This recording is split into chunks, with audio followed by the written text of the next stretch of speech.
mengangkat kisah misteri, ironis, dan tragis dari berbagai belahan bumi.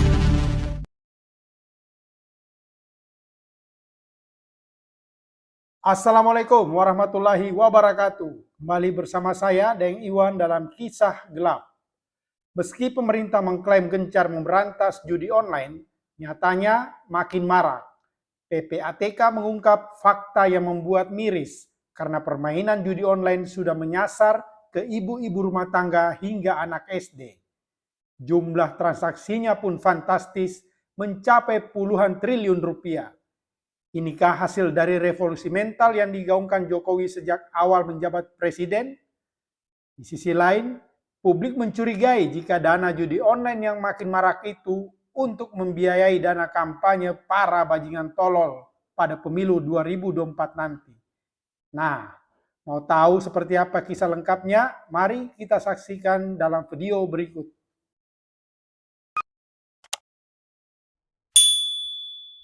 Aktivis kolaborasi rakyat Jakarta, Andi Sinulinga, menyebut fenomena judi online yang semakin marak hanya terjadi pada era pemerintahan Presiden Jokowi.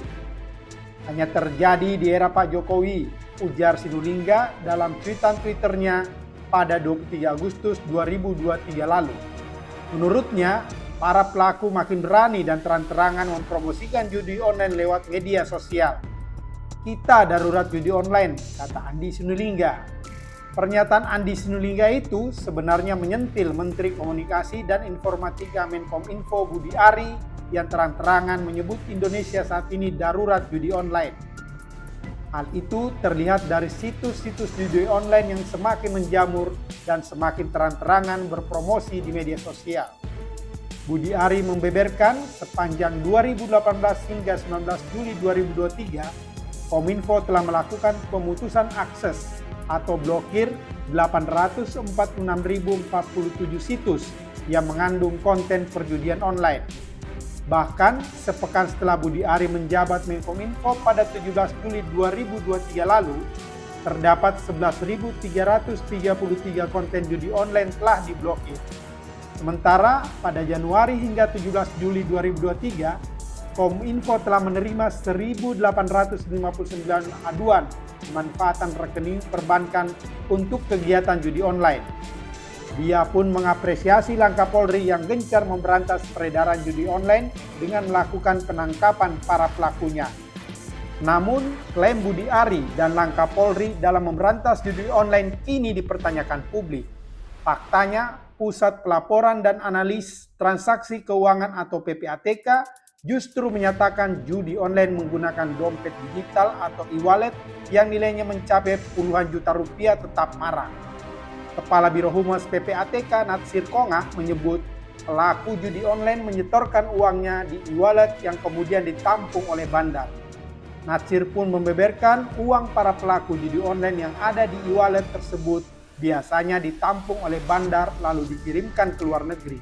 Para pihak atau pelaku judi online mendeposit dananya dengan menggunakan e-wallet tadi, puluhan ribu atau ratusan ribu sampai puluhan juta, dan diduga dia dikuasai oleh bandar judi online.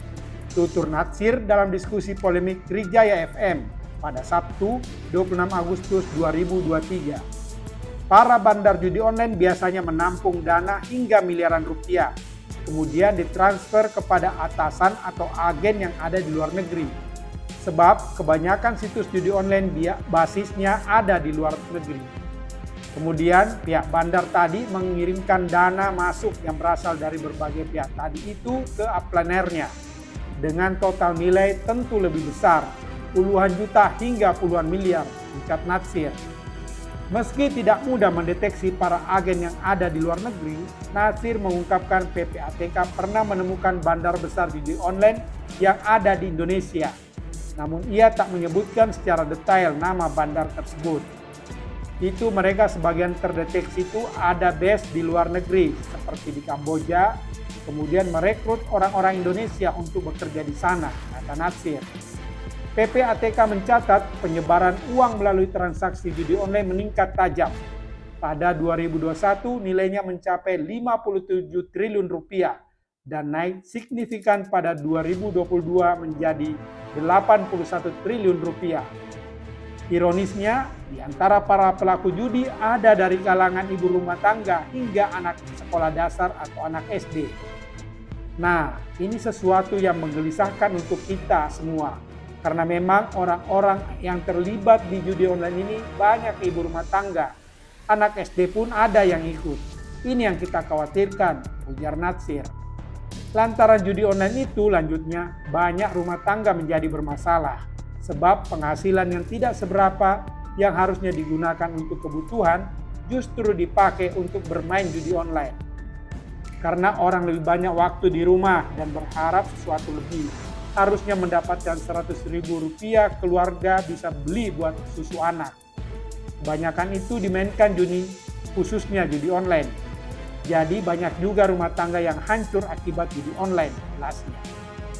Nah, atas dasar fakta tersebut, publik bertanya mengapa rezim ini terkesan membiarkan praktik judi online terus terjadi hingga semakin marak. Dan bagaimana tanggung jawab pemerintah atas keterlibatan anak-anak SD dan ibu-ibu rumah tangga dalam permainan judi online. Yang jelas anak SD adalah penerus bangsa ini yang telah dirusak moralnya oleh permainan judi online. Inikah hasil dari revolusi mental yang digaungkan Presiden Jokowi sejak awal memerintah? Pertanyaan lain publik, apakah maraknya judi online ini bagian dari skenario dari para politikus kotor, si bajingan tolol untuk membiayai kampanye mereka saat pemilu 2024 nanti? Pertanyaan itu bukannya tanpa dasar. PPATK sendiri telah mengungkap adanya aliran dana mencapai triliunan rupiah bersumber dari hasil korupsi dan sumber ilegal lainnya untuk memenangkan kandidat capres dan partai tertentu pada pemilu 2024 nanti. Hal itu diungkapkan Kepala PPATK, Ivan Yustiavandana saat rapat dengar pendapat dengan Komisi 3 DPR RI pada Selasa 14 Juli 2023 lalu. Kita menemukan ada berapa memang indikasi ke situ dan faktanya memang ada. Nah, itu kita koordinasikan terus dengan teman-teman dari KPU dan Bawaslu, kata Ivan. Ivan menyebut uang kotor itu berasal dari sejumlah transaksi ilegal dan digunakan oleh para politisi secara personal. Namun dia enggan mengungkap angka pasti dan tokoh politisi yang dimaksud. Jumlah agregatnya nggak bisa saya sampaikan di sini. Pokoknya besar, triliunan lah angkanya, sambungnya. Adapun jumlah sebesar itu diasumsikannya berdasarkan beragam sumber tindak pidana. Salah satunya yakni Green Financial Crime atau GFC atau tindak pidana yang berkaitan dengan sumber daya alam. Menurut data PPATK selama tahun 2022, aliran dana menyangkut GFC saja sudah menyentuh hingga 4,8 triliun rupiah. Kalau masuk ke orang-orang tertentu yang kita duga sebagai political person, itu ya ada.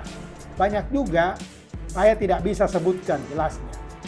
Nah, kalau faktanya negeri ini makin bobrok oleh ulah para bajingan tolol itu, menurut Anda bagaimana?